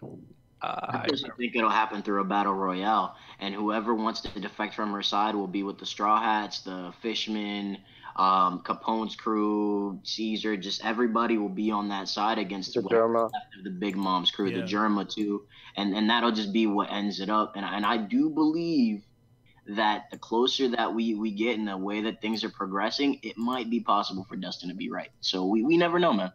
Execution. Okay, here's the thing, Recon. Let me ask you this. We've spent 100 chapters, almost 100 chapters on Whole Cake Island, right? Yeah. And from your point of view, how many chapters do you think we still have in One Piece? As in, if it's 10 years, it's gonna be like 500 chapters. You see? Yeah. I know Oda wants to wrap it up. He's definitely on that route. But I still give it a good 8 to 10 easy. Knowing his schedule, I'll probably go with 10. So we're looking at from 400 to 500 chapters, right? Somewhere on there. Sounds like a good estimate. Okay, say we get like from Wano, we do 100 chapters, depending on how much Wano was hyped. So that leaves us with somewhere around 300 to 400 other chapters. We still got the final arc, the Raftel, the war, Elbaf, and then whatever else Oda wants to put in there. Yeah, potentially, yeah. Do you think we still gonna be spending another arc to take down Big Mom? From the Yonko? I don't. But what about if it's not the Straw Hats that do it? Like what if she falls due to something? What about if someone else falls? Like, it doesn't have to be Big Mom that falls first. I think both sides. Yeah, I agree with you, but we've spent too much on Big Mom for her not to fall. Yo, that's my point. So I did interrupt real quick. I'm gonna interrupt real quick, but Vulcan just made this right now. I'm gonna put it up on the stream. This man just created the Jolly Roger to the Orpha Pirates, so that's pretty lit. Oh, that's cool. Oh, where is it? Oh, I see it, dude. Oh, that's awesome. That's awesome. That's crazy. Let me check. Yo, the mask looks like a visored mask. That thing looks sick. It does, yo. That's actually crazy. That looks sick. It actually looks like Crown Clone. You know how whenever Alan gets that one star in his eye? Dude. Yeah. Oh, shout out to D Green, man. That's click. That's sick. That's an awesome drawing. That is. But sorry, carry on though, guys. What were we saying? I really forgot. Yeah, but what I was gonna say is a Big Mom potentially doesn't have, like as you said, like Big Mom has to fall. What I was gonna say, sorry, is Big Mom has to fall to Luffy's hands. Well, at the very least, or Luffy's allies, because that's his plan from the get-go. He said, "I want to take down all the 4 Yonkos." Yeah. Don't y'all think like that's basically foreshadowing from Oda? That's okay. Every Yonko was gonna fall down to him. Okay. I can take that, but I don't know, man. There's just like I said before, if it does happen, it depends on the way that it's executed. Because of course, I don't know, man. It's just I don't like. I do see what you're saying into which how long One Piece has left and advancing the story and whatnot. And I do understand that we have to get from point A to point B and continuing on. Whole Cake Island has definitely taken a lot of chapters. Maybe it's because I'm running off the same mentality from when the arc started, and it was just going to be a rescue, rescue Sanji and get out. But it's definitely turned into more than that. But so yeah, I'm caught up in the middle. If it does happen, you guys have presented some good ideas and some good points that it could definitely can happen. I just see Big Mom still too much as a big threat that Oda's already put on there, and I think that the only reason why she is being weakened to this point is so that we can escape. I just if she does fall, she falls. But to me, if I had to lay down one of what I truly do think is going to happen, I don't see her falling. What happens after that, I'm not sure. But and you guys bring up a good point. And so we're probably never going to come back to Whole Cake. Probably meet up with them again somewhere in another arc or whatever. But as far as in this arc, I just at this point in time, I don't see her falling. Okay, so then can I ask a rebuttal question? Yeah, go ahead. What do you guys think that the cake is, essentially? When she eats it, what will be the effect that the cake gives? Like in terms of aside from restoring her strength? Do you really believe it's going to restore her strength? Do you think that Sanji would specifically state, I'm going to make a cake that will make Big Mom faint? You think that'll be something to restore her, or do you believe it's going to be a nerf? So what you're saying is that whenever he specifically said that, it wasn't more of like he's gonna make a cake so good that knocks her out, and instead it's a cake that's gonna nerf her. Is that what you're trying to say? Exactly, because the way that he worded it, it made it sound so ominous, and the only thing that they focused was like the whole cream thing that he made, that he gave everybody a taste of. We've never really gotten to what recipe from the Okama cooking he actually inserted in there, and what effects that recipe has. Because the only other time we've really seen the Okama cooking recipes is with the kids at Punk Hazard, and that instantly healed those kids. So we don't know what type of negative affecting recipes he's learned from Ivankov and the Okama.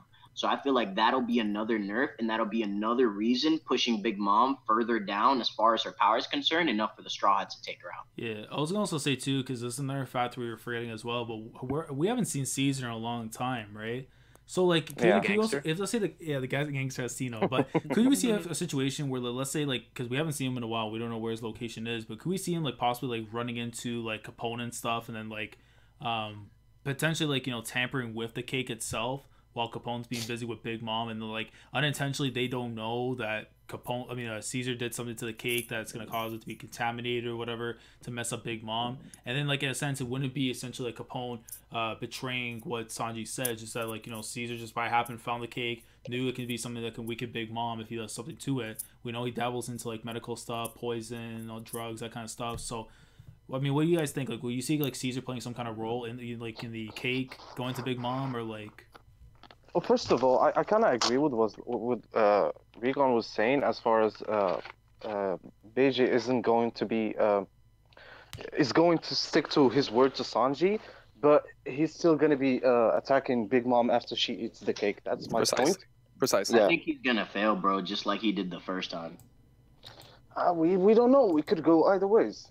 He could fail. He could. But here's the thing: if Capone actually like takes down Big Mom, then what would the news say is the Straw Hats Fire Tanks Alliance took down Big Mom, not just Beige. That's true. Yeah, and that would actually still be a Luffy W too. You see what I'm coming from? So okay. In retrospect, it'll still be Luffy's win as much as it is. Out, don't you find that a bit anticlimactic? Well, that's the thing, because it's like here's my thing. I don't want Luffy soloing all four. I don't want him being all four Yonkos. I feel like if you want to build rivals and building like these like people that are going to be on your level to your way getting to the top, I'd rather see like a Eustace Kid or Law play a pivotal role in taking down Kaido, or say for example if Kid was with Shanks and stuff, which is one of the things I would have loved. Like if Kid was the one that ends up taking down Shanks, just because they go for pure theories and stuff, and just something like that, because at least like I want to build like these characters, these supernovas, that way like they're the future. We're not just seeing Luffy take on every single one, because they'll be like in Kingdom, it's like having Kin take out all the other states and stuff, and that would be just kind of garbage, because like what's the point of all these other people if the main character's gonna go in like running on against everyone? Last from a wrestling point of view, yeah, I don't think you could have put it any better. You basically just said, what's the point if Roman's winning every fight? Exactly. Exactly. That's basically what he said, bro. I can't, bro. Like, I mean, I most certainly I agree with your statement though, Laz. I think Blackbeard has to take another one out. Yeah. It could be, but okay. I mean, here's my problem with Kid. I don't see any potential of him being as strong as the other people based on his I was gonna say quirk, based on his devil fruit. His devil fruit, based on his quirk. Almost like it. But what potential do you see in his devil fruit? Dude, it is not OP. Yes, it is, dude. It is pretty OP in the right circumstances, bro. But here's the thing, I said this so many times before. If Oda wants to be that sick in the head and he wants to add blood bending, because he could pull it off with the iron in the body and stuff and make Kid that broken, I'm telling you, this guy is going to be he will be the most disgusting fruits of all time if he allows him to do something like that. Like, as far as metal magnetic field, I don't see a kid going But that far. is it just a metal magnetic field? He technically has the ability of magnetism. He's like a weaker version of Magneto. We don't know if like the metal that he clings onto his arm, he could like put that on his feet, create boots, and like have magnetized boots, and he's just creating his own track while moving around. We don't know what type of awakening Kid I is mean, gonna we have. don't know, yeah. The But yeah, devil that a lot of potential. It's just it doesn't have a lot of potential because Kid hasn't made it have a lot of potential. yeah. That's what I was gonna say, because Oda hasn't made it seem as to where we see Kid having that much potential. Kid is basically just another magnetic field dude in my eyes right now. yeah, but, Until Oda says otherwise, I don't see Kid being a top tier. well, that's the thing. Have you ever heard of an EMP wave, Hassan? Nope. Yeah, but here's the thing though, because like you guys have to remember this too, because if you guys like pay attention to, you know who Sandman is. He does like a lot of Shout out to translation. Sandman. He does Yeah, like, yeah. translations and stuff or whatever for like all his interviews, and he talked about like Kid was supposed to be an important character, and he still is being set out to be an important character for the supernovas in the story and everything. So like I just can't see where like, you know, if you have that potential set up for this guy, all of a sudden you're gonna have him like jobbing out to like freaking like Kaido off screen and stuff. Which again, losing the Kaido shouldn't be considered a bad thing, considering most other people would have ran away from the fight. With Kaido, it's like, yo, screw it. Like, I don't care if I take the L or not. I'm not running away from a fight, and that's the kind of mentality I think you should have if you want to be on the same pedestal as these guys Absolutely. who run this place, Yeah. basically, right? Like, look at Rouge. Like, Rouge, he went against like Big Mom's territory, took out whatever commanders. The other, again, I still don't believe Roulet entirely because I think the bitch is lying most of the time. Kid, knowing his personality, would have ran up in there and done more damage. But she doesn't want to reveal it because, again, you don't want to ruin the reputation of the Big Mom pirates. So I truly don't believe it. And especially the fact that like Big Mom's like 2 ships were destroyed by Kid. I don't see it to where he wasn't gonna get close enough. Again, Oda could throw a crazy twist and tell us like, you know, Kid actually met up with her face to face, and that's how he lost his arm. Like, Yeah. That was what I was gonna ask. Like, how do y'all think he lost his arms and got those scars? yeah, I'm gonna say right now, I think Big Mom ripped off his arm, and or it could have been a situation where they like clashed for a sec. Big Mom like pretty much like pushed them back, and instead of like, you know, like the whole the roulette and stuff, basically, right? Instead, he just ripped off his own arm, and just said, "Here, take it." Like, I don't need it. Like, I got That would actually be clean. I ain't gonna lie. And remember, we've seen a similar situation with Pedro taking out his own eye. with I would not be. yeah. Kid would do the same thing. You would get a sword or a knife and just chop off his own arm. Doesn't matter. That would be flames. I was gonna be a sicko and say Laz did it, but yeah, I agree with that. That actually sounds way better. Hey, I got the figure too, man. That shows it all. So. Oh man. But we're probably gonna wrap it up soon anyway. It's almost like 1 a.m. But I appreciate you guys coming through for this little discussion having stuff us, for man. One Piece, man. Appreciate it. Shout out to Sombra. It was nice having a civil discussion with Yeah. the guys. Definitely. We weren't yelling over each other. Shout out to Dustin in the streams, man. We're always going in with the hotkey, but no, shout out to him. But no, shout out to It always provides good quality entertainment, man. Oh yeah, definitely. I think like that's the thing too. I think because we're so passionate about these series, we want to see what's the best for it, and it's like a kid. Absolutely. You want to see this kid become, you know, the Roman Reigns. Hey, listen, man, I'm not gonna agree with you 100%, but I see where you're coming from. Absolutely. You know? So I'll never be a Stan user on that, but shout out to my boy Stan. But but I appreciate everyone coming through though. Hassan, Sombra, Recon, Silva. I've been trying to keep doing these, you know, on Sundays and stuff, like chill streams. You know, we can talk about like One Piece, Haikyuu, whatever. It doesn't matter. Whatever you guys are up to and stuff. If you guys enjoy the stream, of course, like the stream if you enjoyed it. We're on the journey to the 1K Commander promotion. When we get there, we'll see. It's a marathon, not a sprint. So that's the best way we can put it, and it's gonna be a good time. But when we get there, man, you know, we're gonna be taking down some Yonkos. So stay tuned. But like I said before, like the stream if you enjoy it. Is that a shoot? That is a shoot. It is a shoot, actually. Okay. It is a shoot. I was to say facts, but I'd be too sick. But like I said before, guys, like the stream if you enjoy. Shout out to Vulcan, of course. We got now our Jolly Roger. So whenever I roll up into Dustin Abrago streams and take lives, that's it, man. That's it. But we'll catch you guys in the next one. Them, yeah. Yeah, but we'll catch you guys in the next one, though. Peace.